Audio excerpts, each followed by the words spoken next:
नमस्कार, बुलेटिन में आपका स्वागत है और मैं हूं आपके साथ रितेश कुमार गौतम और बात करेंगे देवभूमि उत्तराखंड की। मुख्यमंत्री पुष्कर सिंह धामी ने भारत सरकार के प्रगति पोर्टल और केंद्र सरकार की योजनाओं को लेकर प्रेस को संबोधित किया और बताया कि प्रधानमंत्री नरेंद्र मोदी ने 2015 में डिजिटल इंडिया पहल के तहत प्रगति प्लेटफॉर्म की शुरुआत की थी, जिससे सरकारी प्रोजेक्ट्स की समीक्षा और निगरानी की जाती है। यह पोर्टल जन शिकायतों की सुनवाई का भी प्रभावी माध्यम है। सीएम ने कहा कि 2014 के बाद उत्तराखंड में शुरू किए गए कई केंद्रीय प्रोजेक्ट अब जमीन पर उतर चुके हैं, जिनमें से 10 पूरे हो चुके हैं और 32 पर काम प्रगति से जारी है। कि प्रगति जो प्लेटफॉर्म है वो 2015 में माननीय प्रधानमंत्री जी ने जो विभिन्न परियोजनाएं देश के अंदर संचालित होती हैं उनकी समीक्षा के लिए डिजिटल इंडिया कार्यक्रम के तहत ये लॉन्च की गई थी। और ये पोर्टल भारत सरकार के जो प्रमुख कार्यक्रम होते हैं, अति महत्व के कार्यक्रम होते हैं, उन सभी कार्यक्रमों की निगरानी करता है, मॉनिटरिंग करता है और जो उसमें शिकायतें आती हैं, समस्याएं आती हैं, उनका समाधान करता है और परियोजनाओं को कैसे तेजी से आगे बढ़ाया जा सकता है। कहीं पर कोई चीज कहीं बाधा बन रही है, कोई अन्य विभाग कोई दिक्कत हो रही है, आपस में कोऑर्डिनेशन अच्छा नहीं हो रहा, तो उन सभी का काम करता है और उनकी लगातार निगरानी से ये योजनाएं आज बहुत तेजी से उसके बाद 2014 के बाद उनमें बहुत तेजी आई है, तेजी से धरातल पर उतर रही हैं। और जिन उद्देश्यों के लिए योजनाओं को लागू किया जाता है, उनको कार्यक्रमों में शामिल किया जाता है, वो उन उद्देश्यों को तेजी से पूर्ति करती हैं।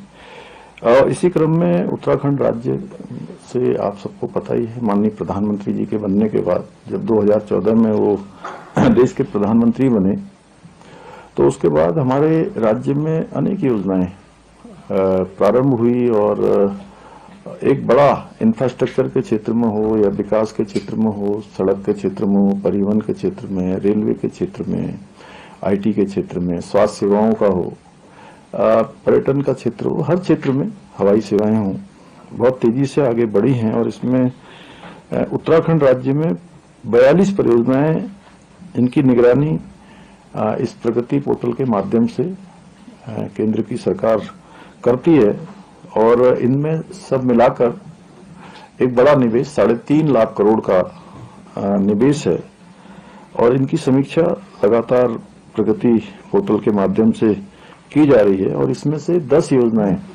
अभी तक पूरी हो चुकी हैं, 32 परियोजनाओं पर तेजी से अभी काम चल रहा है। और जो मुख्य 10 परियोजनाएं हैं, जिनमें से सड़क और राजमार्ग क्षेत्र की 4 परियोजनाएं हैं,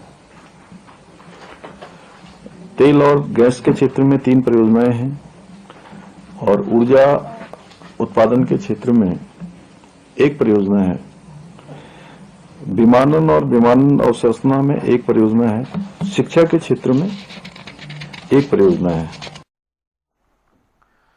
अमेरिका के वॉशिंगटन डीसी स्थित एक एनजीओ की हेट स्पीच रिपोर्ट को लेकर सियासी प्रतिक्रियाएं सामने आई हैं। रिपोर्ट में उत्तराखंड के मुख्यमंत्री पुष्कर सिंह धामी का नाम शामिल किए जाने से भारतीय जनता पार्टी ने इसे खारिज किया है। बीजेपी प्रवक्ता मथुरा दत्त जोशी ने रिपोर्ट को निराधार और षड्यंत्रपूर्ण बताते हुए कहा कि मुख्यमंत्री धामी शांत, सरल और आध्यात्मिक स्वभाव के व्यक्ति हैं और उन्होंने कभी किसी समुदाय या व्यक्ति के खिलाफ आपत्तिजनक बयान नहीं दिया। निश्चित रूप से बेईमानी है। मुख्यमंत्री जी की कहीं पर भी कोई ऐसी हेट स्पीच नहीं है जिससे किसी वर्ग विशेष या समाज या किसी भी व्यक्ति विशेष को कोई चोट पहुंचाने का काम उन्होंने नहीं किया है। हाँ, सनातन की बात माननीय मुख्यमंत्री जी बार बार करते हैं और वो करती भी रहनी चाहिए और उनका अपना एक मंतव्य है, पार्टी की नीति भी है, पार्टी की रीति भी है। और जिस तरीके से अमेरिकन एजेंसी द्वारा, पत्रिका द्वारा ये सब कुछ किया गया, वो जानबूझकर एक षड्यंत्र के तहत भारतीय जनता पार्टी के खिलाफ माहौल बनाने के लिए ये सब कुछ किया जा रहा है, मुख्यमंत्री के खिलाफ माहौल बनाने के लिए। लेकिन मुख्यमंत्री ने कहीं पर भी, किसी भी, कभी भी, किसी भी वर्ग विशेष के बारे में कोई ऐसे शब्द नहीं किए हैं।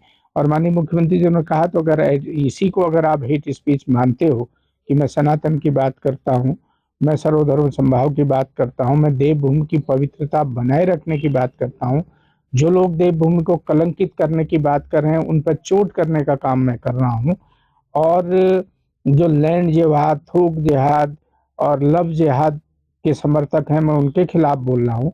अगर इसको हेट स्पीच समझते तो बार बार वो समझें।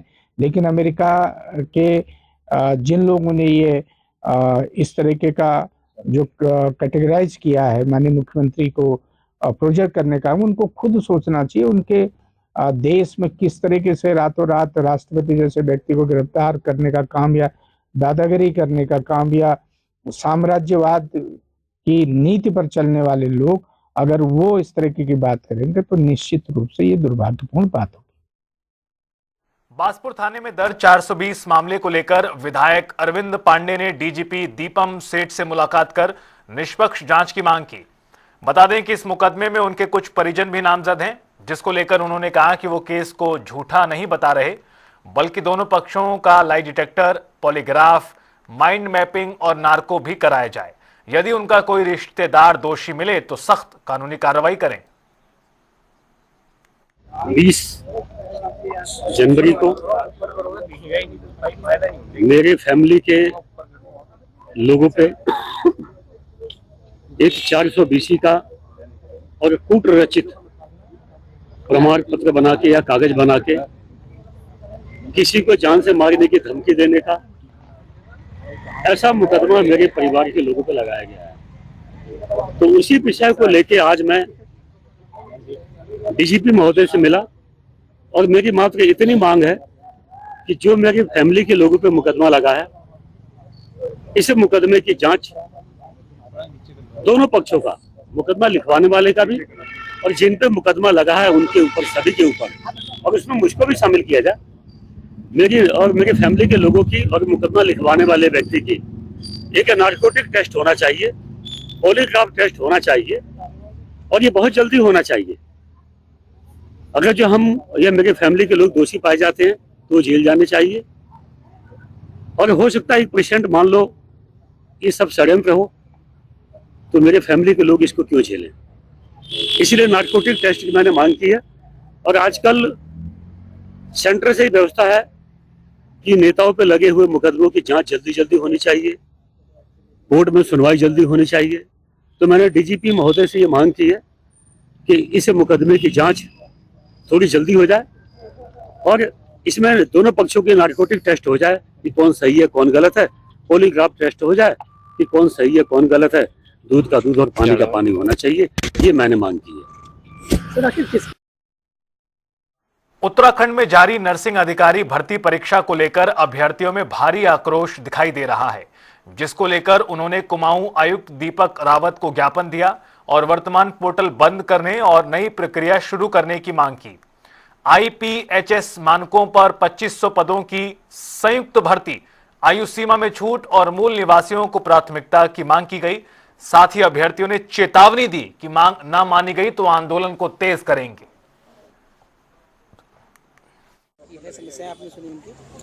ये बहुत से स्टूडेंट्स हैं जिन्होंने की नर्सिंग के कोर्सेज किए हुए हैं और अलग अलग हॉस्पिटल्स में आप लोग काम कर रहे हैं, और मुख्य रूप से आपका ये कहना है कि 2020 में जो विज्ञप्ति आई थी उसमें जो भर्तियां हुई हैं उसका मानक सीनियरिटी था।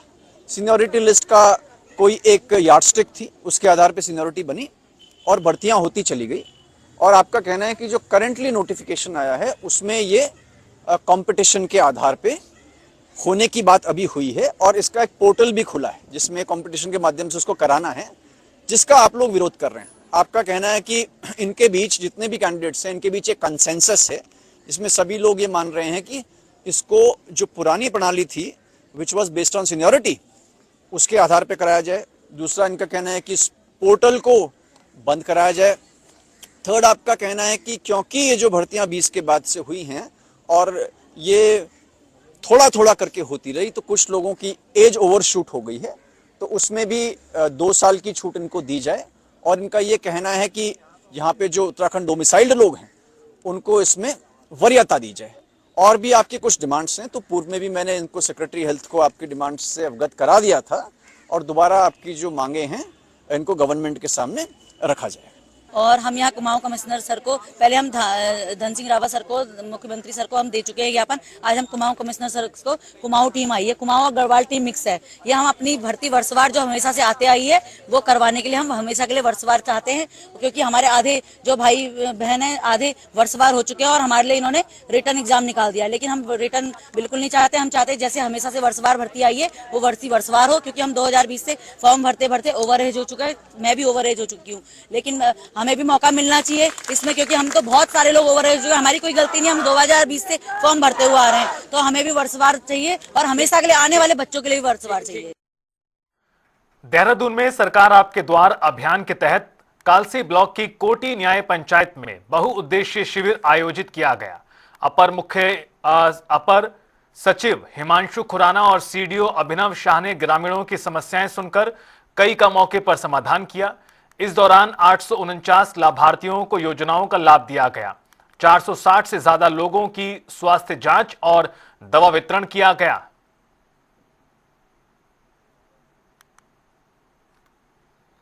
राजेंद्र सिंह नेगी ग्राम कोटी। मैं इस शिविर में आया था और मेरे को यहाँ कृषि विभाग द्वारा ब्रश कटर मिला है, और इसके लिए मैं कृषि विभाग का और उत्तराखंड सरकार का माननीय मुख्यमंत्री जी का जो है दिल से धन्यवाद और आभार करता हूँ।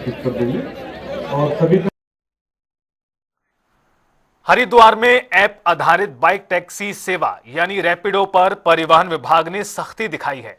बता दें कि निजी पंजीकरण वाली बाइक से व्यावसायिक सवारी कराए जाने पर एआरटीओ निखिल शर्मा ने कंपनी को कारण बताओ नोटिस जारी कर दिया है। कंपनी से 7 दिन में जवाब मांगा गया है। इसके बाद संतोषजनक उत्तर न मिलने पर कानूनी कार्रवाई और ऐप संचालन पर रोक की संतुति संभव है। देखिए, संज्ञान में आया है कि बहुत सारे डिलीवरी ऐप्स और ऐसे एग्रीगेटर्स ऐप बने हुए हैं, जैसे कि ब्लिंकिट हो गया, ज़ेप्टो या रैपिडो हो गए, जिनमें कि बाइक्स का इस्तेमाल होता है और जिससे कि उन बाइक से कमर्शियल एक्टिविटीज़ हो रही हैं। तो हमने इन कंपनीज को नोटिस दिया है, रैपिडो को नोटिस भेजा गया है कि क्यों ये जो है अपने ऐप में इस तरह की बाइक्स को ऑनबोर्ड कर रहे हैं जो कि प्राइवेट वाहन है। रैपिडो से एक राइड बुक कराई गई तो उसमें एक यूपी नंबर का प्राइवेट बाइक का नंबर बुक हुआ, तो इसके संदर्भ में उनसे जवाब मांगा गया है 7 दिन के अंदर। अगर इसमें कोई संतुष्ट जवाब नहीं मिलता है तो इसमें इनके एग्रीगेटेड लाइसेंस के खिलाफ संस्तुति की जाएगी परिवहन मुख्य। हरिद्वार में सार्वजनिक दीवारों और इमारतों पर अवैध इश्तिहार स्वच्छता अभियान पर पलीता लगा रहे हैं। बता दें कि हाईवे और प्रमुख चौराहों पर बिना अनुमति के कमर्शियल और भ्रामक चिकित्सा विज्ञापन दीवारों पर बना दिए गए हैं, जिससे शहर की सुंदरता खराब हो रही है। इसको लेकर डीएम ने कहा कि ऐसे विज्ञापन लिखने वालों के खिलाफ कार्रवाई होगी। अभी ये हम लोग भारतीय युवा कांग्रेस ने युवाओं को संवैधानिक मूल्यों पर आधारित नेतृत्व के लिए तैयार करने को लेकर नेशनल ऑफिस बेरर्स यानी एनओबी कार्यक्रम शुरू किया है। भारतीय युवा कांग्रेस के राष्ट्रीय नेतृत्व ने एनओबी कार्यक्रम को लेकर जानकारी दी। यह पहल पद आधारित राजनीति से अलग होगी, प्रशिक्षण, फील्ड वर्क और मूल्यांकन पर आधारित है। कार्यक्रम का लक्ष्य संविधान की रक्षा, सामाजिक न्याय और लोकतांत्रिक मूल्यों के प्रति प्रतिबद्धता है।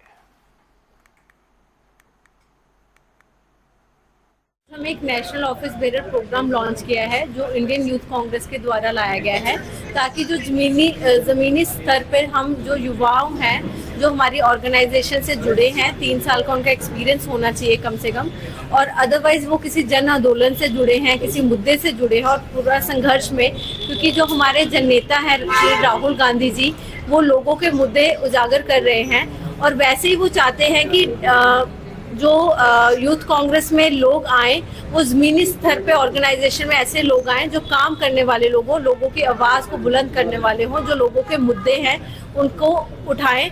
तो ये एक प्रोग्राम लॉन्च किया है, एनओबी प्रोग्राम है, और इसको अगर जो अप्लाई के लिए हमारी www.iyc.in की जो साइट है उस पर जाके एप्लीकेशन भर सकते हैं, और अदरवाइज हमने एक स्कैन भी दे रखा है जिसके थ्रू कोई भी अप्लाई कर सकता है युवा जिसकी आयु कम से कम 35 साल। विकासनगर में कश्मीर के रहने वाले 2 युवकों का स्थानीय दुकानदार से सामान खरीदने को लेकर विवाद हो गया।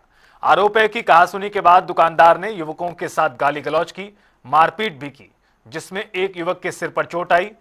सूचना पर पुलिस ने तुरंत कार्रवाई करते हुए पीड़ित की शिकायत के आधार पर नामजद मुख्य आरोपी संजय यादव को हिरासत में लिया।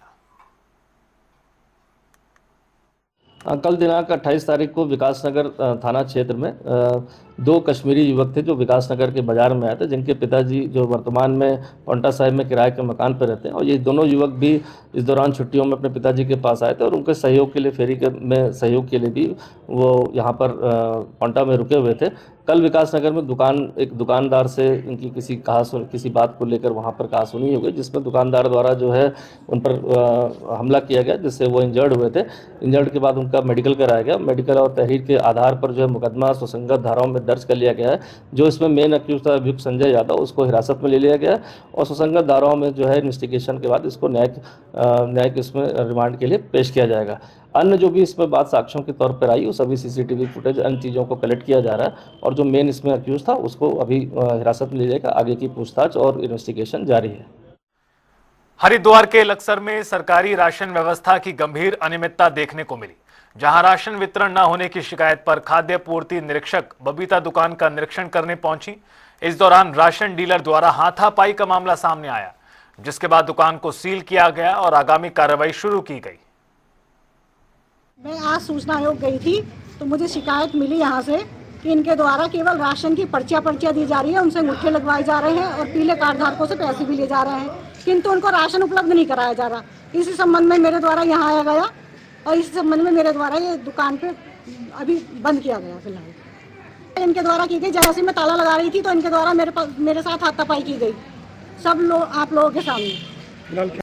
फिलहाल मैंने अभी ताला लगा दिया है, इसमें बंद कर दिया है। कल को आके इसके रजिस्टर लिए जाएंगे। स्टॉक रजिस्टर भी इनके द्वारा मुझे वितरण रजिस्टर भी उपलब्ध नहीं कराए गए। स्टॉक और वितरण रजिस्टर उपलब्ध कराने के बाद मेरे द्वारा यहाँ पे आके देख लिया जाएगा, मतलब स्टॉक का मिलान कर लिया। कुछ भी शिकायत नहीं थी, सिर्फ इसने क्या करा, एक बंदा अपना भेजा, उस पर दंगा फसाद करवाया यहाँ पर, और वो दंगा फसाद कराने के बाद या तुरंत आली वहाँ से हवामारी बिल्कुल। जबकि ये कहीं जाती नहीं, जिस तरह ये आई है मेरी दुकान पर, वहाँ से हवामारी की तरह हेमा मालिनी की तरह आएगी और आकर ताला लगा कर चली गई। इसका तो व्यवहार, इसका तो इतनी गंदी अधिकारी मन नहीं देखी दुनिया पर। ऋषिकेश के चंद्रेश्वर नाले से गंगा में बिना उपचारित गंदा पानी जाने की शिकायत पर डीएम सविन बंसल ने स्थल का निरीक्षण किया। संबंधित विभागों को रिपोर्ट और कार्य योजना तैयार करने के भी निर्देश दिए।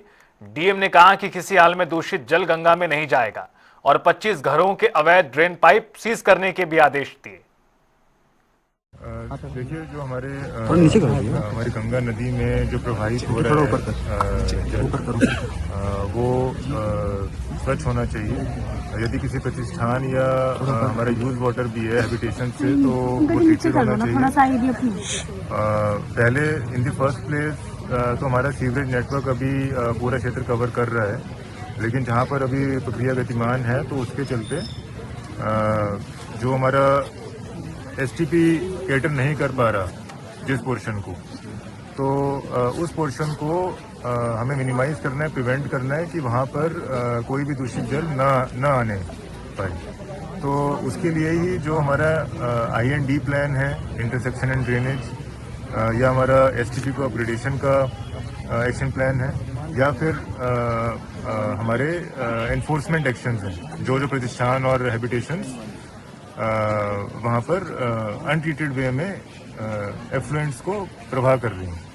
तो ये तीनों जो हमारे स्टेप्स हैं ये साइमल्टेनियसली टेकअप किए जाएंगे और इसकी MNA नगर निगम और हमारे SDM एक विस्तृत रिपोर्ट तैयार कर रहे हैं, जिसको हम शासन को संस्तुति सहित प्रेषित करेंगे। उसमें हमारे 4-5 डिपार्टमेंट्स का प्लान रहेगा। हल्द्वानी के पालीशीट वार्ड में स्कूल जा रहे बच्चे को आवारा कुत्ते ने काट लिया। इससे पहले भी क्षेत्र में कई लोगों पर कुत्ते के हमले की घटनाएं आई हैं, जिसके बाद नगर निगम की डॉग कैचर्स की टीम मौके पर पहुंची, लेकिन हमलावर कुत्ते के ना मिल पाने पर खाली हाथ वापस लौटी, जिसको लेकर स्थानीय पार्षद ने नगर निगम के अधिकारियों पर लापरवाही के आरोप लगाए हैं।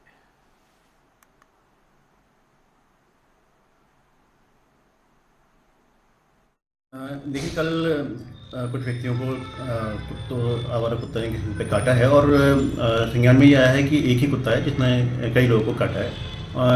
उसकी खोजबीन के लिए हमारी टीम प्रयास कर रही है और कल से इसमें लगी हुई है। जैसे ही वो हमारा आवारा कुत्ता पकड़ में आ जाएगा, उसको आके ABC सेंटर में ट्रीटमेंट किया जाएगा। क्या देखिए, नगर निगम द्वारा पालतू कुत्तों का रजिस्ट्रेशन किया जा रहा है और लगभग पालतू कुत्तों के रजिस्ट्रेशन की संख्या 4,500 के करीब यहाँ पे पहुँच चुकी है।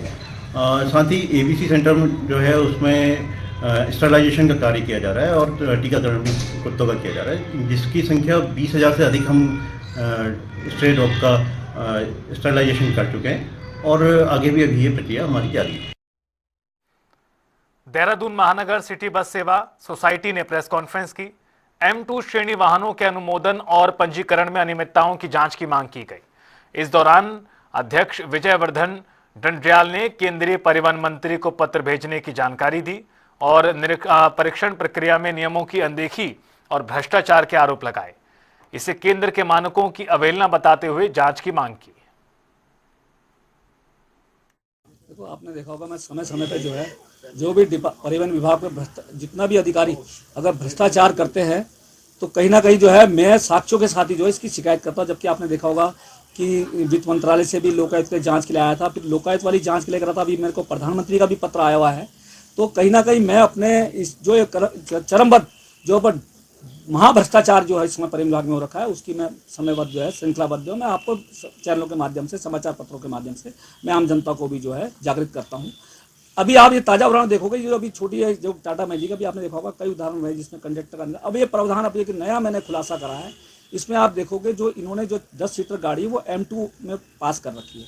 जो M2 के नॉर्म्स हैं वो कहीं इस पर खरे नहीं उतरते हैं और सिर्फ जो है M2 का जो गाड़ी का जो नॉर्म्स है स्टार्टिंग पॉइंट वो है लेंथ का जो 3790 mm भी है, 3790 mm का होता है कि 12 फुट 5.5 इंच तक की जो है लेंथ होनी चाहिए। जबकि आप देखोगे इसमें 12.5 फुट की जो है गाड़ी नहीं है। तो कहीं ना कहीं जब ये नापी गई है हमारे द्वारा या हमने अधिकारी को किसी अधिकारी से भी नपवाया इस मामले को लेके, तो उनको खुद देखा उन्होंने कि 6 से 7 इंच छोटी है और अगर 6 से 7 इंच अगर गाड़ी छोटी है तो यह आप यहाँ विभाग के द्वारा कैसे अप्रूवल की गई। और जबकि हर बार विभाग कहता है जी ARI ने कर रखा, ARI पास करा। अगर ARI ने पास कर दिया तो अगर AI ने पास कर दिया तो ARI तो बसें भी पास करता है, तो आप बसों में क्यों आप फीता लगा के बसों को नापते हो? तो अगर जैसे बसों को नापते हो और जब आपके पास ARI का अगर मान लो सर्टिफिकेट है उसमें लेंथ दे रखी है, चौड़ाई दे रखी है, लंबाई दे रखी है, तो आपको उसको भी देखना था। ऋषिकेश स्थित सब रजिस्ट्रार कार्यालय में जिलाधिकारी के औचक निरीक्षण के दौरान गंभीर अनियमितताएं पाई गई। निरीक्षण में पाया गया कि सब रजिस्ट्रार की अनुपस्थिति में लिपिक द्वारा अवैधानिक रूप से विलेखों का निबंधन किया जा रहा था, जिससे करोड़ों की स्टैंप चोरी उजागर हुई। औद्योगिक क्षेत्रों में आवासीय दरों पर रजिस्ट्रियां किए जाने और मूल अभिलेख महीनों तक लंबित रखने पर डीएम ने कड़ी नाराजगी जताई। और लास्टली वहाँ पे कुछ ऐसे कार्मिक पाए गए हैं जिनका कहीं पर रूल्स पे नाम नहीं है, अटेंडेंस पे नाम नहीं है, अपॉइंटमेंट लेटर नहीं है। तो इसी बाबत जो वहाँ पे आमजन उपस्थित थे